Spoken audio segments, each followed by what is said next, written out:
Thank you so much.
Almost always makes me high. If I had a day that I could give to you, I would give a day just like today.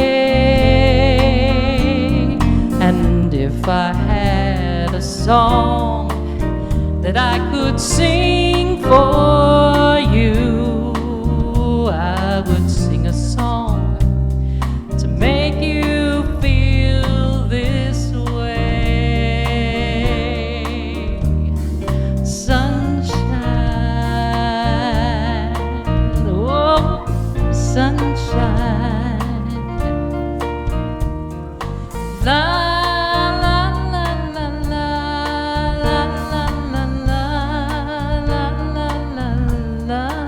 that with me.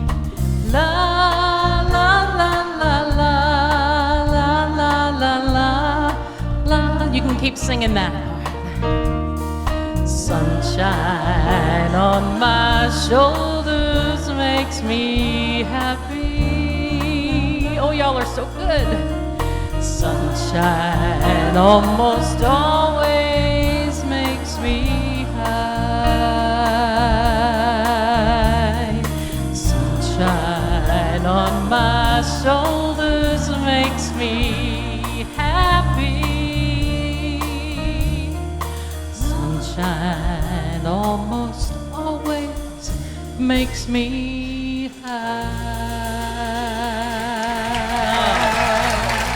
Yeah, good job, y'all. Thank you so much.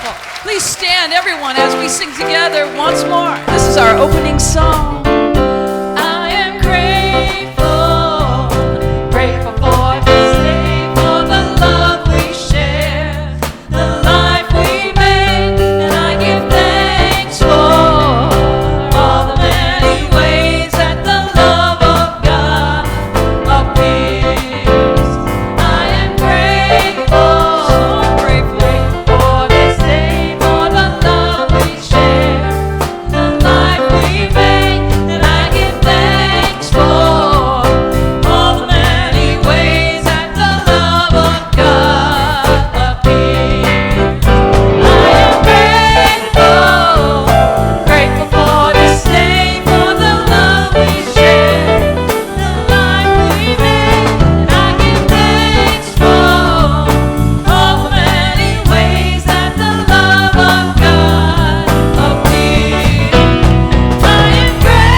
Good morning. Cheryl, you know what makes me happy? You singing. Oh my God, like butter. Voice like butter. No, I'm telling you, Karen Carpenter, I love it. You're my new album. Good morning, everyone. Welcome to the Spiritual Living Center of Atlanta. My name is David Aurelio. I'm the executive director of this beautiful, beautiful center. Our beloved Reverend Dr. David Alt has got off the plane in Switzerland. He's there for the New Thought, a European conference. So he'll be there all week and doing great things to spread New Thought movement throughout Europe. So we wish him the best. But you know, back here at the ranch, we got stuff going down. So we're not going to let a minute go without doing it. But again, if you are new to us, inside your program is everything outlined for the entire month. Weekly and monthly events that I want you to be aware of. I will draw your attention to a few quick things that I think that are just need a little extra attention, but definitely it's a great resource for you throughout the week, so please take that home with you. It's, again, there for your benefit. Cancer Survivor Thriver group meets today, so if you are a Cancer Survivor Thriver and you or someone who's dealing with that, please join that group in the small classroom right after the second service. And then also practitioners, your monthly meeting usually is on the first Tuesday of every month. It was not last week. It's going to be this Tuesday. So this coming Tuesday, practitioners, just a little reminder for all of you. We'll see you on Tuesday night at 7. Also classes, you know, the kids are back at school. I don't know why they send kids to school on Friday and then give them the weekend off. I think that's ridiculous. Anyways, but the side note, I got totally off on that. But anyways, the kids are back in school officially on Monday, and we're getting ready to go back to school in September as well. So we're in the last month of our summer series class, our Super Soul summer class. That's going to be winding up with our final class on September the 2nd, and then we're going to be doing well into classes that week. So if you haven't registered for class, I encourage you to do so. Again, we've got to make sure that I think the books are already out there, but we also want to make sure we get the class space assigned and so forth. So please, all the stuff you'd want to know about classes is out there at the table, at the education table, so please make your way to that. Now here's something exciting. I don't know if you love them, but I love pets. And I know you guys love your pets too. So one of the projects that Laine and I, we're spearheading here because we're going to start creating an animal ministry. And then we're also going to have, the first event of that is going to be a pet blessing. And so on Saturday, September the 19th, I want you to save the date, we're going to do a pet blessing. There's flyers out there that kind of outline what that all entails, but we're going to have individual blessings first with exotic pets, so snakes, lizards, anything you have. I hold no judgment on what you feel as a pet. So you bring those first, and then we know that sometimes they're natural predators, so we're going to have the cats first. We'll have the cats right after that, and then we'll have the dogs right after that. And then those will be individual blessings, and then we're going to go outside and we're going to do a menagerie blessing for everybody. So it's going to be a beautiful day. Nikki Murphy's going to take pictures of your pets if you want to do that. So it's going to be a beautiful, beautiful way to celebrate that unconditional love that our pets give. So the reason I tell you all of this is because I need 10 volunteers. If they didn't sign up, because this went over so big at the first service, you may not even need to. But anyways, check the table out there. We love to have volunteers. We're going to meet with the volunteers first to kind of flesh out how this is going to work, and then we'll roll it out to everybody. But again, the flyers are out there on the wall. The sign up, if you want to be a volunteer, is on the welcome and visitors table. So please get ready for that. Mary Jane wanted me to let you know that we're looking for some folks who love babies and want to be in the nursery. So we need a few extra folks. If you are interested, please see Mary Jane, and she's out there with the kids right now. But if you'd like to volunteer in the nursery, we'd love to have you. On Wednesday, the 19th of August, our parent, basically our head organization, which is based in Denver, Centers for Spiritual Living, they are doing a town hall meeting. You know how we do town hall meetings? Well, they're doing them regionally. And so they're on the West Coast, they're going to be in New Jersey, and then they're coming down to Atlanta, and this is going to be the Southeast region. They're hosting it here, so you'll be able to meet the president and our spiritual leader also for Centers for Spiritual Living, and several other people that are going to talk about the movement, where we're headed, where we're going, and answer a lot of your questions. So if you've not been to a conference before and you haven't had access to these folks, this is a great opportunity to do so. On the wall out there, now I say live stream, it's not like live stream that we normally do. They're doing it through a webinar. So they have a login specifically that all the people in the different regions can call in, literally, call in, send your questions in, and they'll answer them live. So all that information is on a flyer out there. But what I want you to do is know that you're all welcome to come here. So we're going to do it, and we're going to have a live audience in addition. So if you want to join us Wednesday night, the 19th, we'd love to have you. I would love to know you're coming because they want to have name tags. So if you can let us know that you'll be attending so we can have that ready for you, you are more than welcome. Are there any first-time visitors joining us for the very first time? If you could raise your hands. If you could stand up, we've got gifts for you. Welcome to all of you. Please stand up. What you're receiving is a CD case. It is something you can redeem at our welcome and visitors table when you give us your information. You can redeem that for one of Reverend Dr. David Alt's talks especially selected for you. We are thrilled to have you here with us. We are doing a next new member orientation on Sunday, October the 4th. So it's a bit ways off, but actually not that far off when you think about it. So that's where you can get all the information about becoming a member. But again, thrilled to have you here. Thank you for joining us. And I am excited because the next announcement, we did the Poet Laureate competition through the month of July. We have a winner, Penelope Williams. Penelope Williams is not the winner, but she's going to announce the winner. What a wonderful creative arts program we have here, and so many wonderful poems were submitted. Here's our trophy, and the winner is, Ben, can I have a drum roll, please? Our esteemed judges selected Kathy Ellis, who's here to read her poem, How to Live. Yay, you!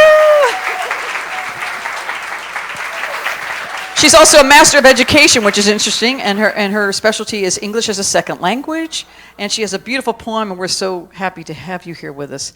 She's going to read her poem, her winning poem, How to Live. Thank you. Thank you very much. I'll hold this for you. Yeah, hold it. I stole it the last time, so it's an honor, and I thank you very much. How can I live as I ask myself? The rhythms of life flow like currents in an infinite river of awe, in me, in you. Listen to the longing whispers of the reawakening internal spirit, taking life beyond teachings of what is truth. God's divine rainbow radiates on all beings. The living presence embodies the richness of hues of everything good. Engage children as they unfold in their magnificence. Savor countless blessings given to others. Receive more in the giving of grace, kindness, and compassion. Keep lit the internal torch of evolving. We travel as lifelong pilgrims on a winding camino. Shine, strive. We may feel a loss of direction, but there is a silver lining. Opportunities swirl around and throughout us. Prosper from purpose and understanding. The abundance of the universe gloriously shares of what is all possible. Nurture the precious gems within our core. Manifest a world of gratitude. Appreciate stillness, even to admire minute reflections in a twisted leaf. Live love in our life. Life is living with love. How can I live, I ask myself. Live the life I love. Thank you.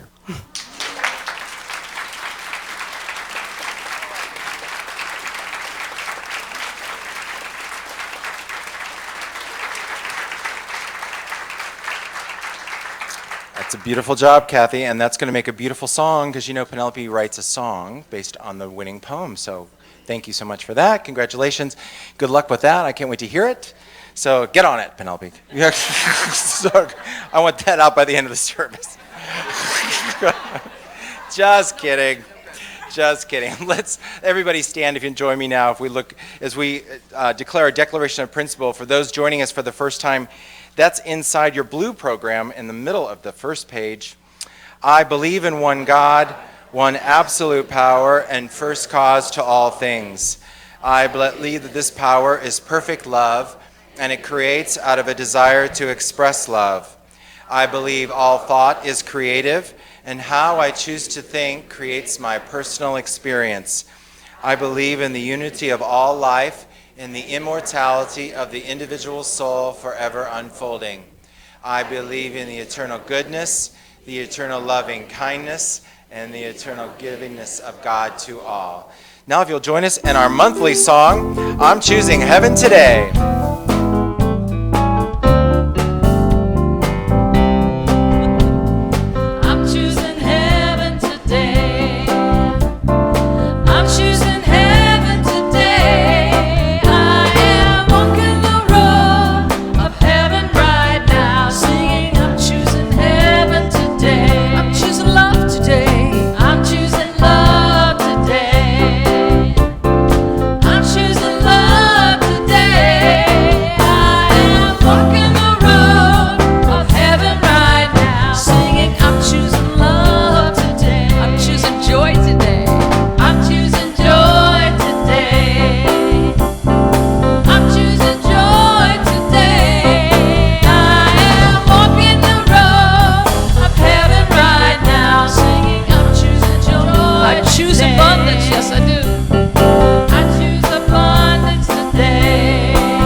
Turn to your neighbor and welcome them on this beautiful day.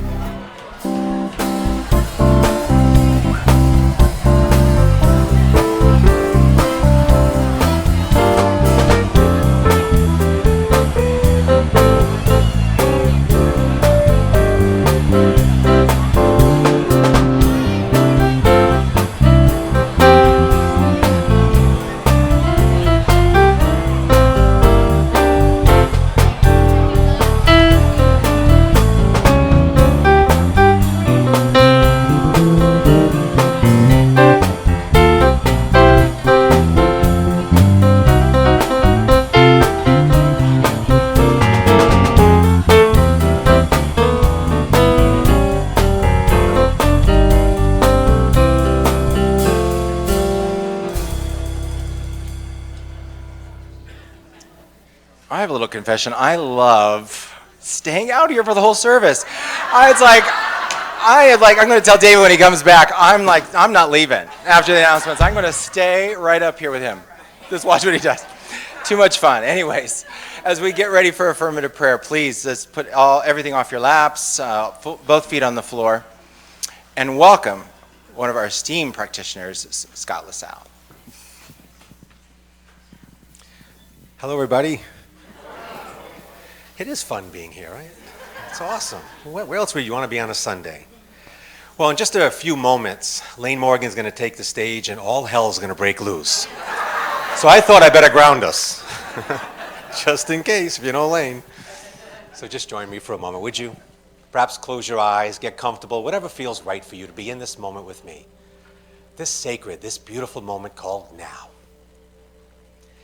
And I want to take just a few moments to explore the idea that we talk about all the time, that God is all there is and always present.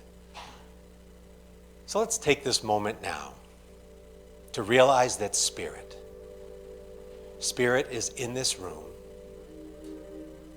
Spirit is outside. Spirit is within us. We know that we see God in every sunrise and every sunset. We see God in every storm,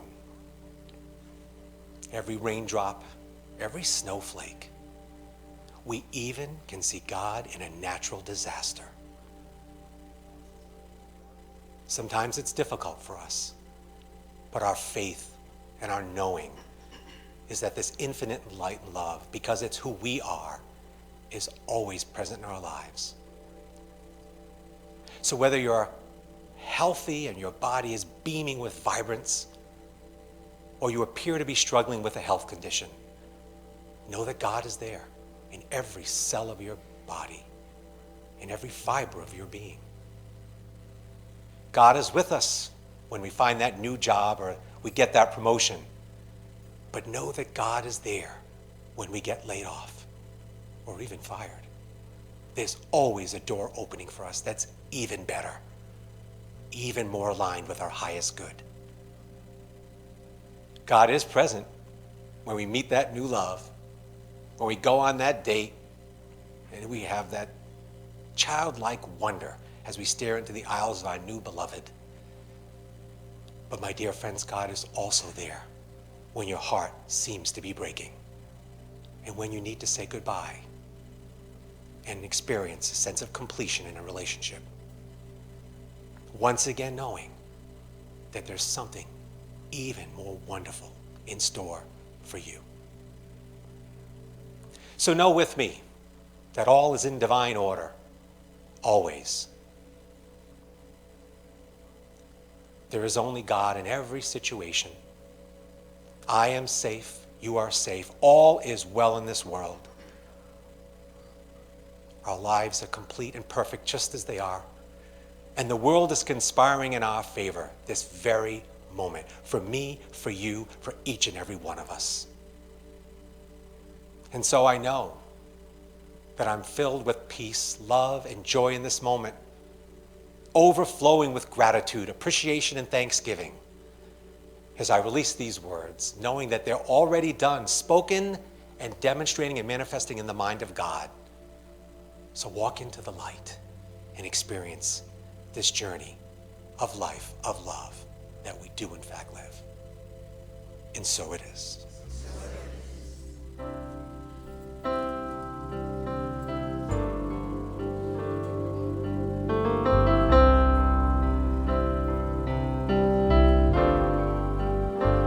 With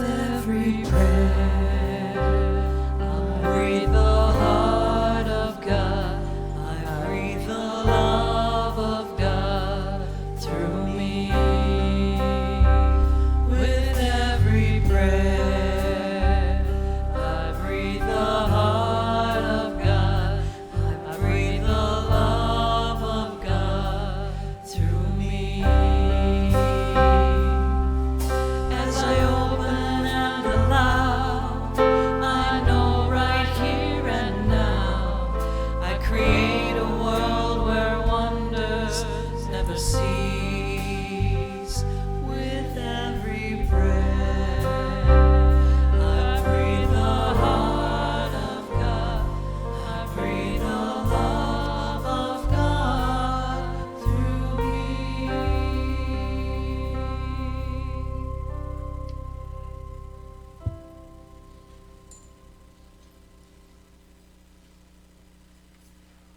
Thank you so much, Scott. Please welcome a member of our community and spiritual sister to our beloved Laine Morgan. Please welcome Cheryl Chandler.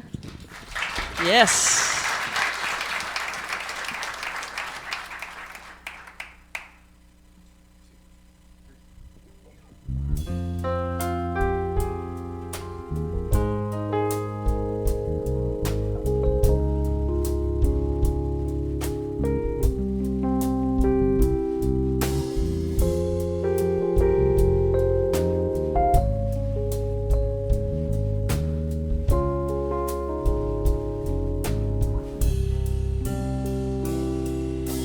I don't wanna play a game that everyone should be the same.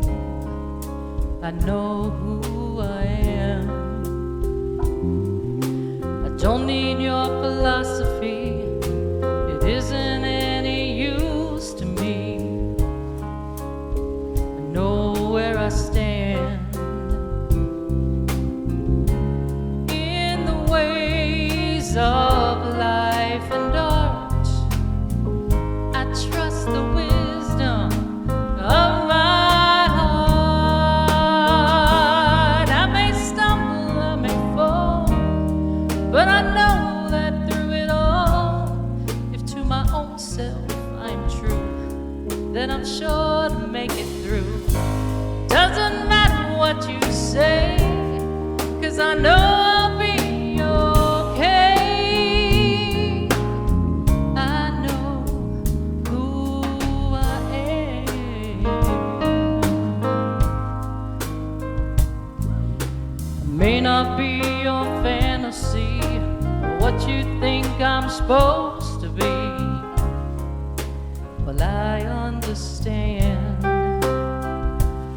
Oh, but what you really fail to see is there's no one else quite like me in this wonderland.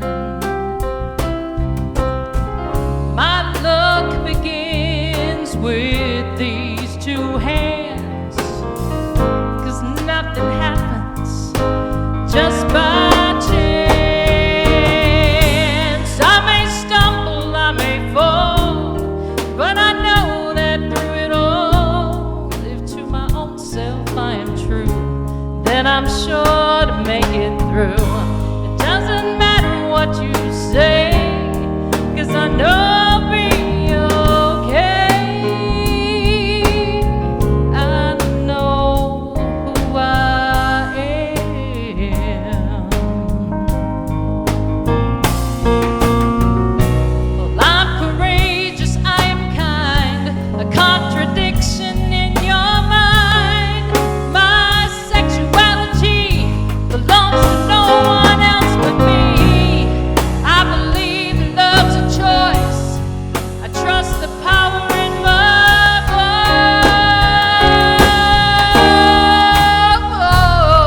voice. Well, I may stumble, I may fall, but I know that through it all, if to my own self I am true, well, I'm sure to make it through. Doesn't matter what you say, 'cause I know I'll be okay.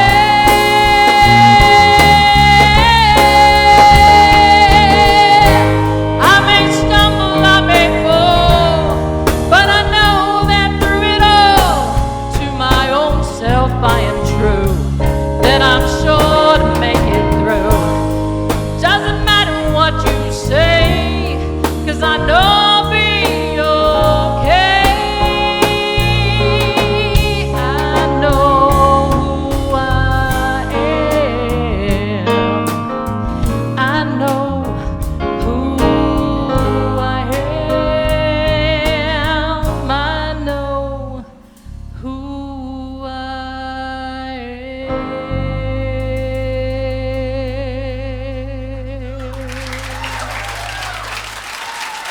Thank you.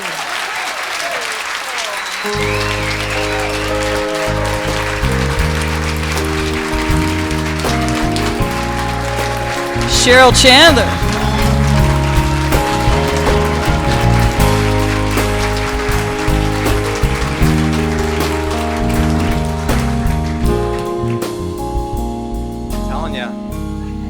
I'm like a 16-year-old boy in my room listening to Karen Carpenter and Anne Murray. Yes, I did listen to Anne Murray. Do the math on that one.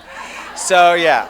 Anyway, Cheryl, amazing. I said in the first service, when next time we have a coffee house, you best be in it. You best be in it. Well done. As I said earlier in the service, Reverend David is gone. Now he'll be in Switzerland, and then he goes on to Turkey. But then, so we have 3 weeks that we're going to be having some guest speakers, both internationally and nationally, as well as some local ones. So next week we've got Esther Nicholson, who is a Hay House publisher and author, and she's also a singer in her own right. And she'll be here, amazing speaker, and she's going to do a workshop with us about forgiveness next Sunday as well. And then also Reverend Scotchy Cochran is the following week. So we're thrilled to have our own people. But setting the bar today, high, is our own beautiful ministerial student, Laine Morgan. And I'm not even going to go through her whole list of accomplishments throughout her life. But what I know is that every day that Laine shows up here at work, she gives and she serves and she loves. And it is so obvious and so apparent, and you're going to hear it today. Ladies and gentlemen, help me welcome the beautiful Laine Morgan.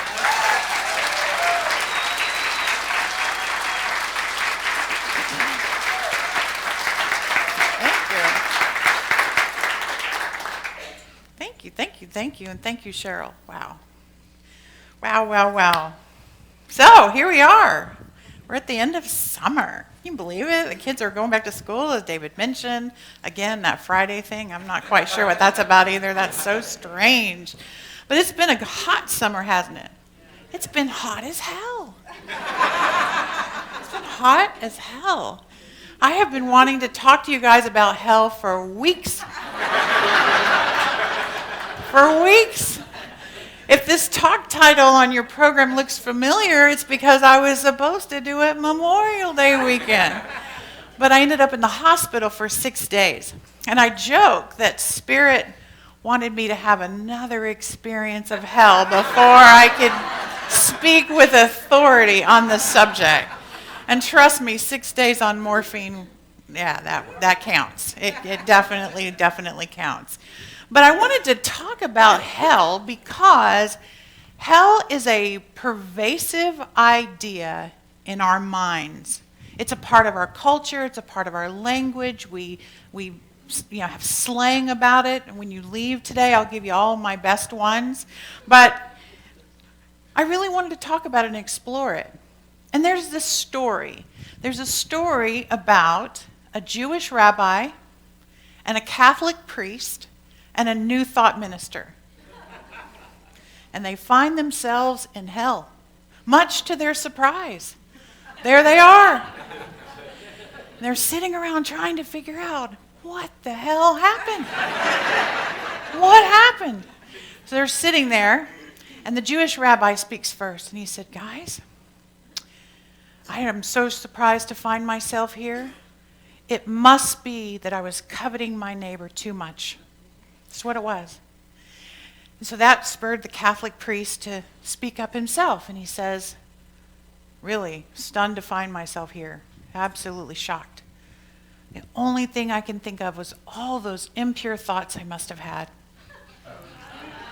And then they look at the New Thought minister and he says nothing. He just sits there. And finally the rabbi gets impatient and says, "Out with it.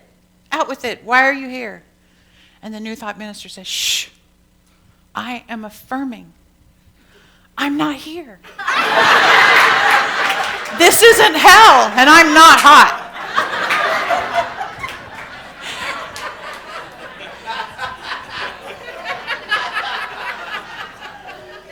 When I first heard that joke, I had just found my way to this philosophy, and I was a little confused by it. I had all these ideas of hell running around in my head.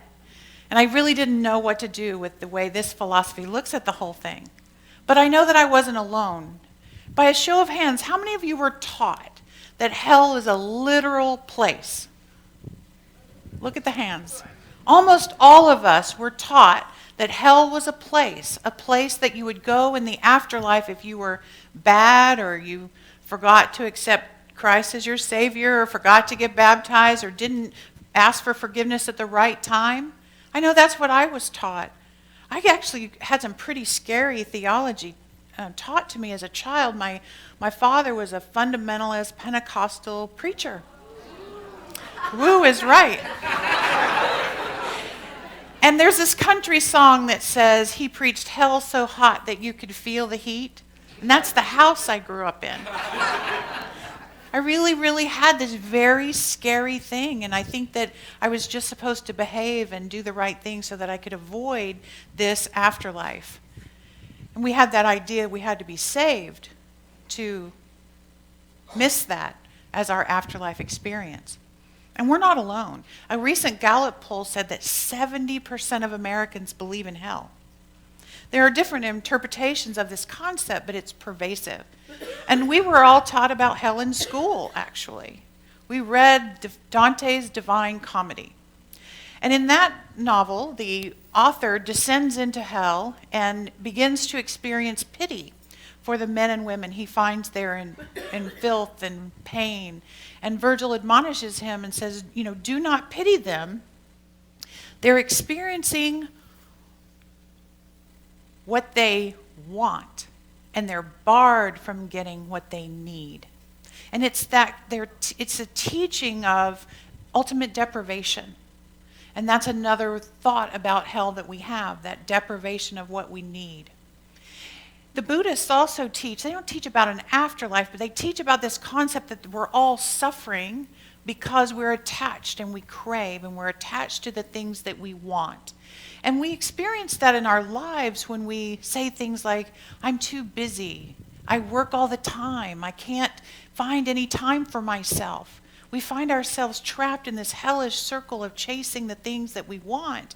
We don't have time for the heavenly things like spending time with our friends and family or traveling or being in nature or doing the things that we love. We're suffering. So all these things are kind of running through my head about hell.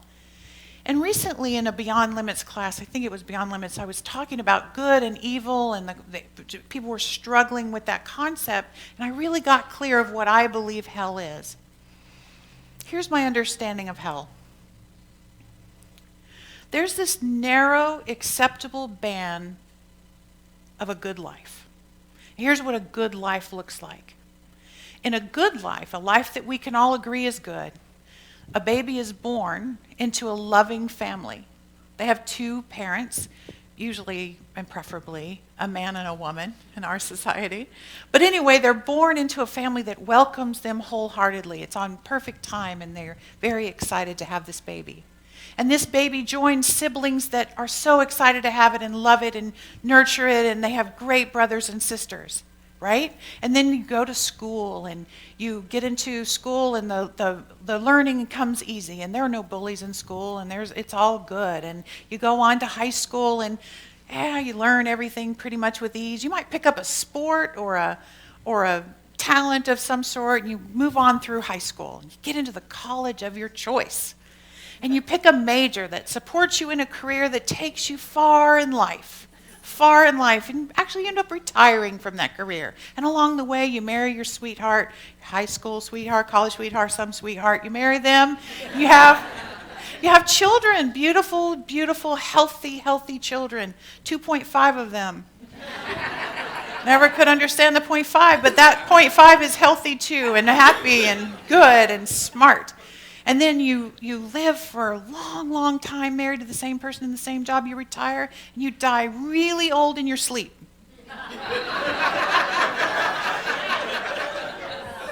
That is a good life. Everybody can agree that that would be a good life. However, it's a trap. And we get into hell because we judge our life, as messy and beautiful as it is, against that narrow band of acceptable. And hell is feeling like we're wrong or we're shameful or undesirable because our life doesn't match that little channel of acceptable. Another way of being in hell is when we feel trapped in a pattern of trying to squish and mush and push our life back in.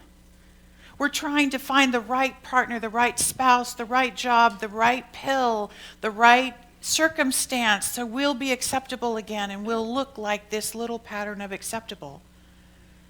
And hell is blaming everyone and everything that pulls us out of that and gives us experiences that are not in that little band. They're evil, that criminal, that bully, the boss that fires us, whatever, they're all evil, and they're pulling us out of that we're trying so hard to stay in. And the saddest type of hell is when we give up. We just give up and say, my life will never look like that. It's so messy now, it will never get back in. I give up. I give up. I don't even have hope. I can't get it back. Another version of hell. But the bottom line is that my definition of hell is life as it is not good enough. Life as it is not good enough. When you get to that in your mind, you're in hell. You're in hell. So now that we know pretty clearly what hell is, how do we get out of it? How do we get out of it? You know, the joke about the New Thought minister affirming, I'm not here, I'm not here. We're kind of taught that a little bit. I'm not here. What's going on with me is an illusion. It's not happening. And we know how to tell other people, it's just the way you're thinking about it. It's just the way you're thinking about it. And it's really hard to break that pattern and find heaven for ourselves. But I know a little bit about this. Let me tell you about a personal experience that I had with hell. In 1998, I went through an absolutely unexpected and very painful divorce.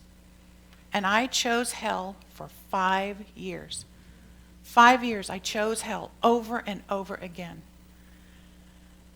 For 5 years, I persistently felt like a victim. I blamed my ex and everyone around her for everything wrong in my life. I was a victim. I was so angry, and I was deeply attached to being angry. I focused on the fact that my life was not fitting into that channel, and it was someone else's fault, and I knew her name too. I felt ashamed that I had wasted so much time in my life on that relationship and that it didn't work, and I had somehow failed. It was hell, and I was trying to shoo my life back in. Get back in there. You got to look good. Get back in. It was hell, and I kept choosing it. Every time I told my story of being a victim, and there were plenty of people around to listen and cheering me on, saying, you are right. I love being right. But I told it, and I told it over and over again. And when I saw my ex, I suffered with the thoughts in my head. They were awful, but I suffered, and I kept choosing it again and again. And I lived in my entire life at that time in relationship to this victim story. I couldn't be happy about even the things that were working in my life at that time. I couldn't be happy about them, because if I was happy about them, she was off the hook, and I was going to have to let go of a very important time in my life and move on, and I didn't want to do that. That was important to me. I was in hell, and I chose it for 5 years. Say that. 5 years. Whew. I'll come back to my story and how I got out of it, but I want to talk about heaven.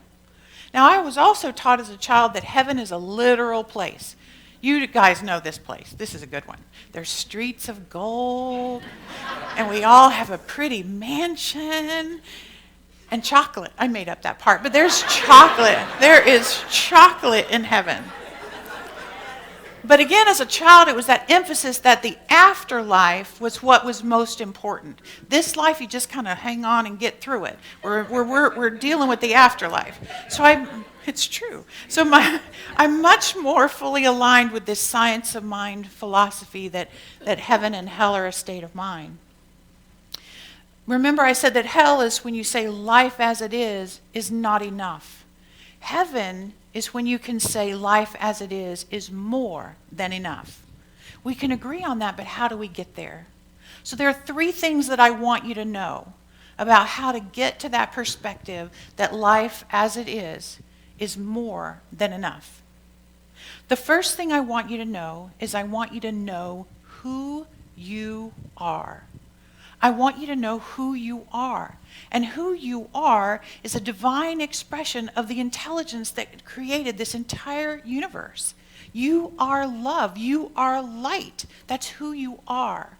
If you're new around here, you're going to see really quickly that we pray really differently. We pray differently. The first two steps of our prayer are to remind us who we are. The first thing we do in prayer, the beginning of every prayer, is God is all there is. And then we begin to talk about what qualities that God has. Love, joy, connection, harmony, beauty, peace. That's what God is. And we remind ourselves of that. And then we remember, we're that too. We are that too. We have within us all of the qualities of the divine, accessible to us at any moment.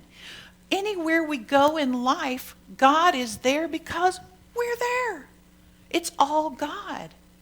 And so when we remember who we are, we have access to that power, that strength, that joy, that peace that's available to us. Everything depends on our thought. Who do you think you are? Who do you think you are? My mom used to ask me that. I don't think that's what she meant. Sorry, Mom. She's watching. She's probably watching on live stream. Sorry. Who do you think you are? Whoever you think you are, you are. If you think yourself small, you're small. If you think yourself strong, you're strong. Whoever you think you are, you are. And evolving means thinking yourself forward. Everything depends on your thought. So I want you to know who you are. Then the second thing I want you to know is I want you to know why you're here. Why you're here in this room, why you're here on this planet, why you're here on this whole existence. Why are you here? Ernest Holmes stresses we are here to evolve. Evolve means to grow or change in a positive direction. That's why we're here. And when you look back at your life, I guarantee you that when you see yourself growing the most and changing the most in that positive direction is when you're challenged. When you're challenged. When you choose a more powerful experience, you're growing in that positive direction. You know, when I go to the gym, and I don't go as often as I should, but when I do go, occasionally,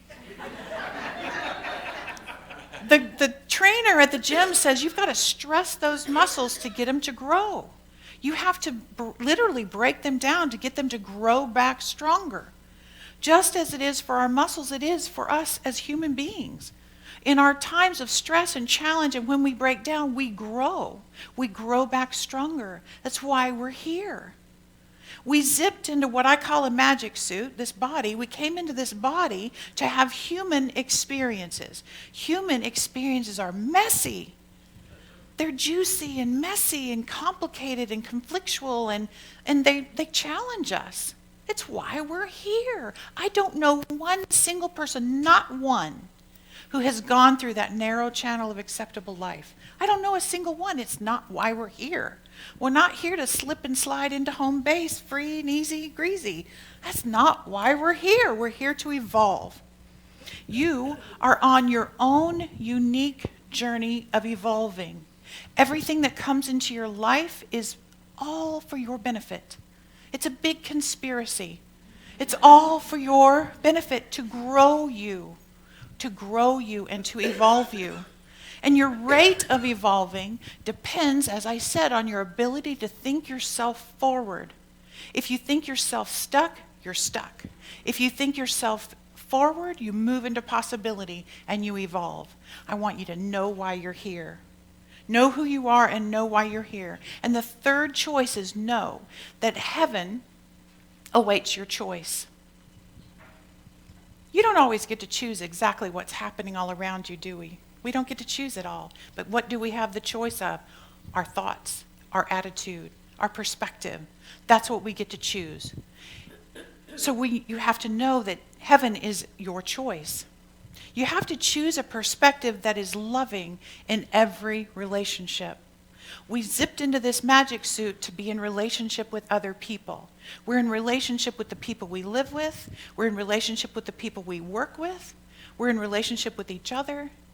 And guess what? We're in relationship to the people that we see on the television screen. Choose love. Choose a loving perspective with every relationship you are in. If you cannot get all the way to love, get to compassion. Just get to compassion. Compassion knows that hurt people hurt people. Hurt people hurt people. And when you know that, you can feel compassion to people who may be causing pain or causing disruption. Hurt people hurt people. And compassion is that step towards love, that step towards forgiveness. And when you get to forgiveness, everybody has an opportunity to make a fresh choice. You do, and you allow other people to as well. Sarah Bembrothnock is a famous author, and I apologize, Sarah, if you're listening, but I don't know how to say your name. But anyway, she's a famous author. Oprah Winfrey actually made her famous like 20 years ago. She talks about and writes about gratitude. And she talks about this thing of choosing heaven on earth. And here's what she says. Both abundance and lack exist simultaneously in our lives as parallel realities. It is always our conscious choice which secret garden we will tend. When we choose not to focus on what is missing from our lives, but are grateful for the abundance that is always present, love, health, family, friends, work, joyful pursuits of any kind, anything that gives us pleasure, the wasteland of illusion falls away and we experience heaven on earth. We get to choose. So to summarize, I want you to know who you are, know why you're here, and know that heaven awaits your choice. I love the song that Cheryl sang, I Know Who I Am.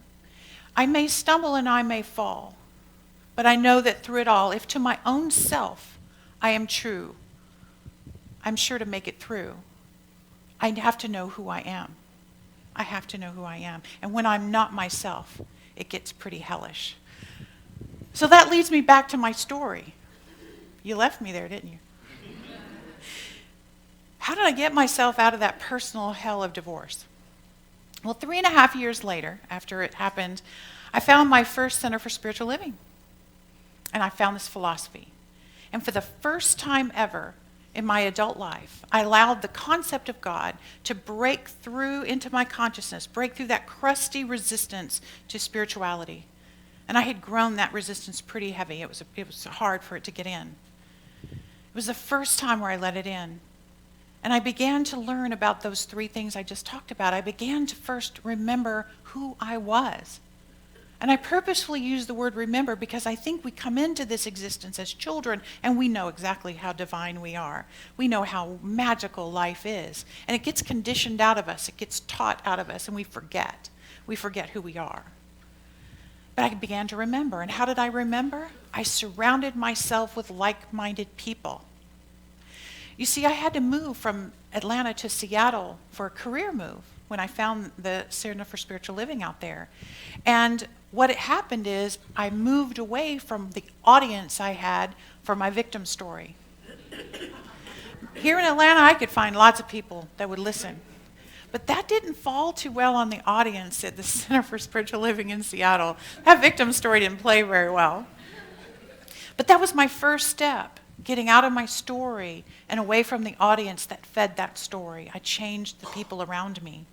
And as I began to remember who I was, I also began to remember why I was here, that I was supposed to evolve, I was supposed to grow, and that this divorce was pulling me forward and inviting me to step into a greater sense of compassion, a greater sense of forgiveness, and a greater sense of love.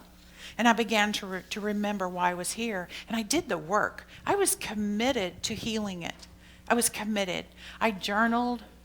I went to therapy. I wrote letters. Whatever a healer told me to do, I would do. I got my chakras aligned and my energy worked. I did. It really, truly, I would have drank the Kool-Aid if it would have helped. I was determined.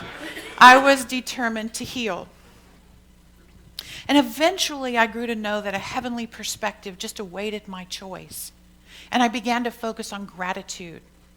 I began to keep that gratitude journal. Every night I wrote down 5 things that I was grateful for. And pretty soon I began to forget what I was missing from my life because I was so busy focusing on what I had.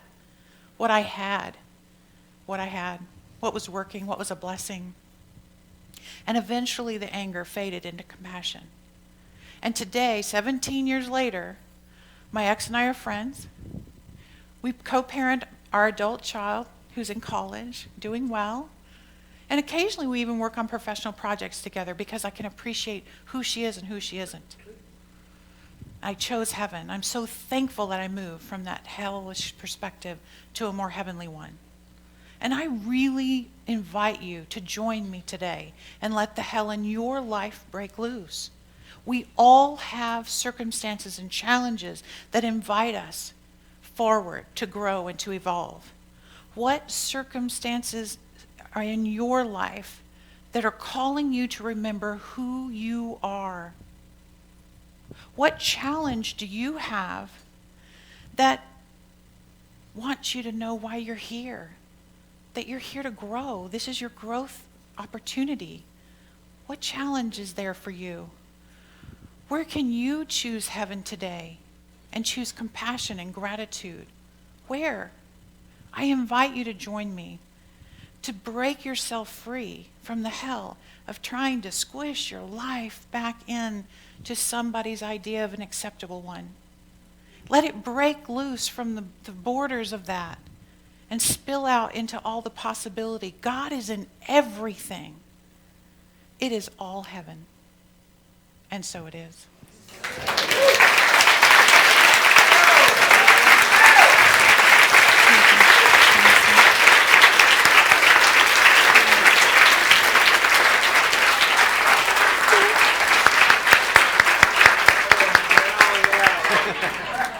Hell yeah. Love it. Listen, 10 months, I think you're 10 months away from becoming a minister.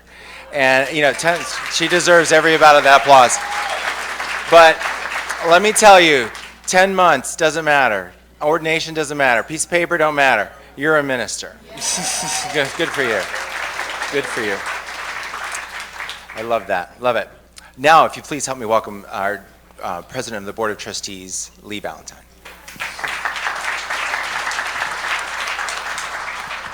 Thank you, David.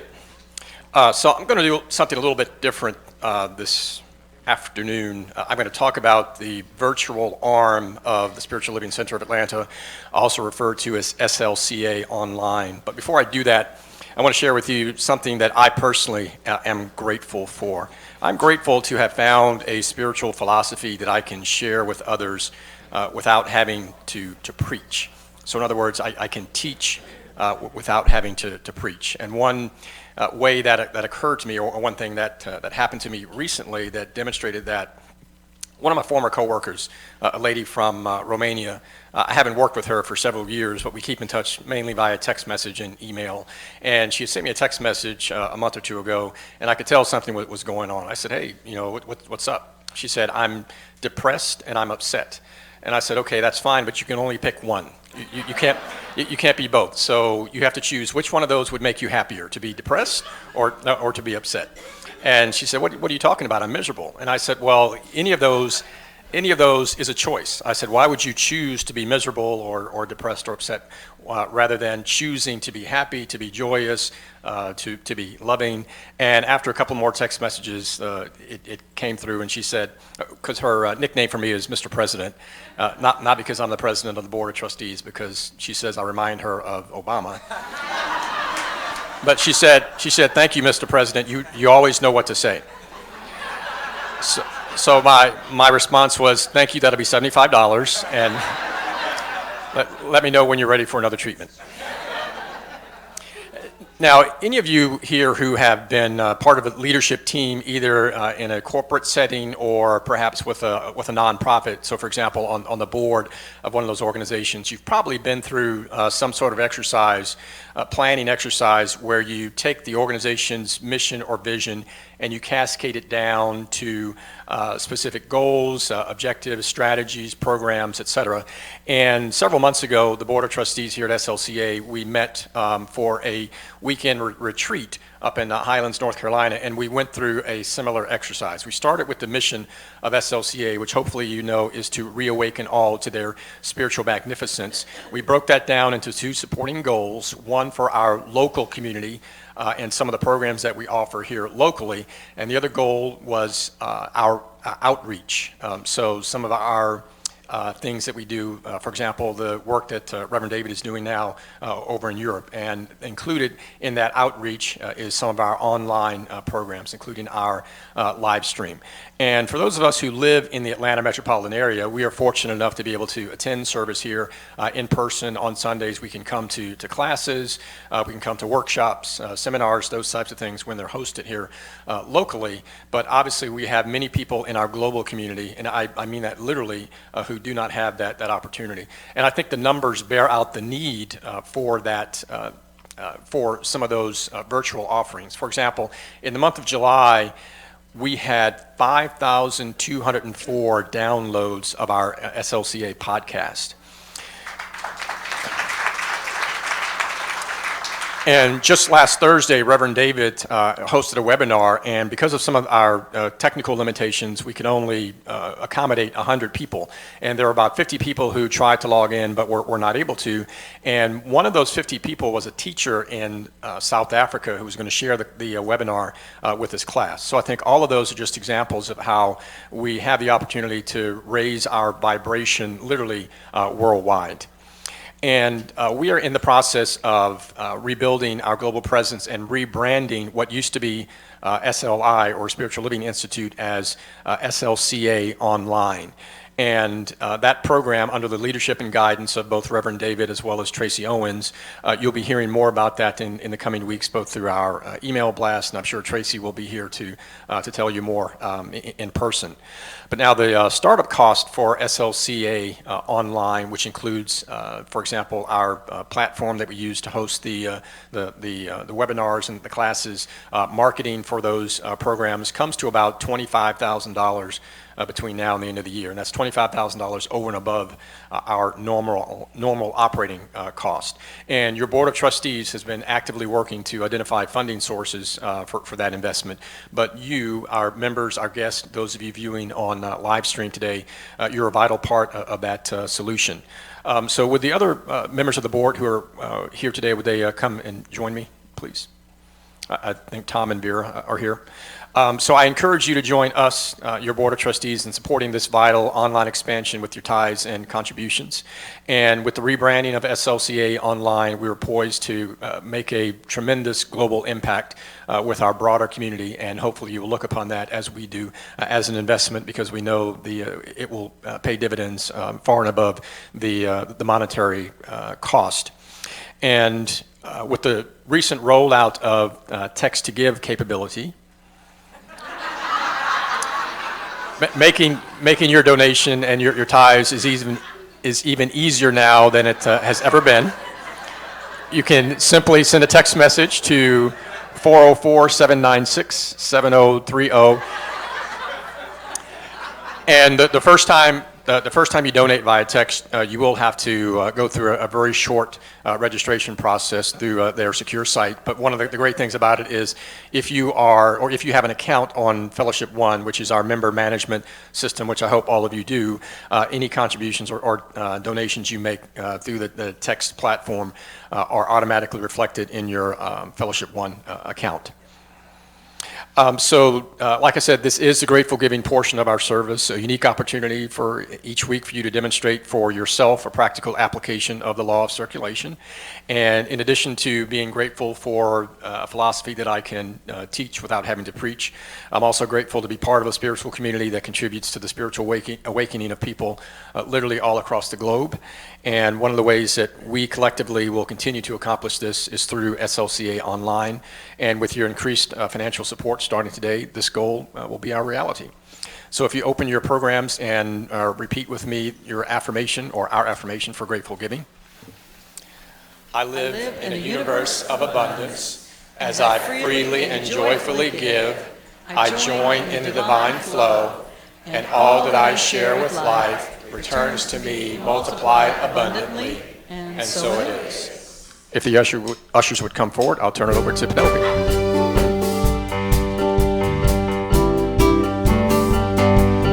Thank you so much for letting me join you this morning. It's been a blessing. I see joy, I see peace, I see goodness surrounding me, I see love in every breath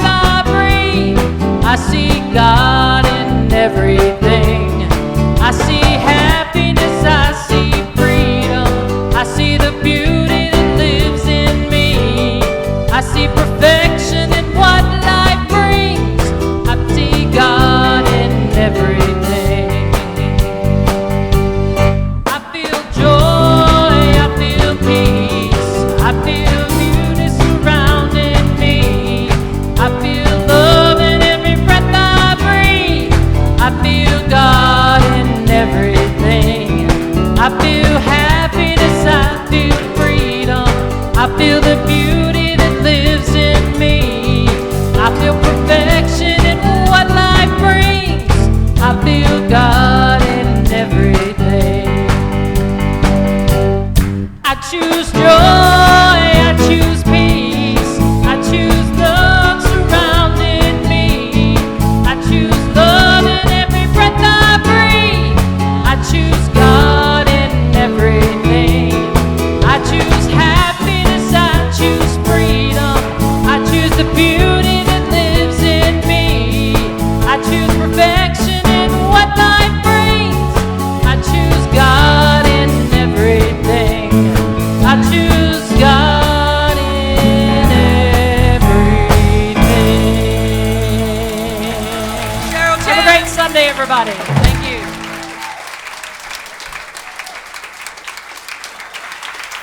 Cheryl Chandler, everybody, rise on up. I'm gonna preach myself. I'm like ready for it. Anyways, practitioners, please join me up front if you would.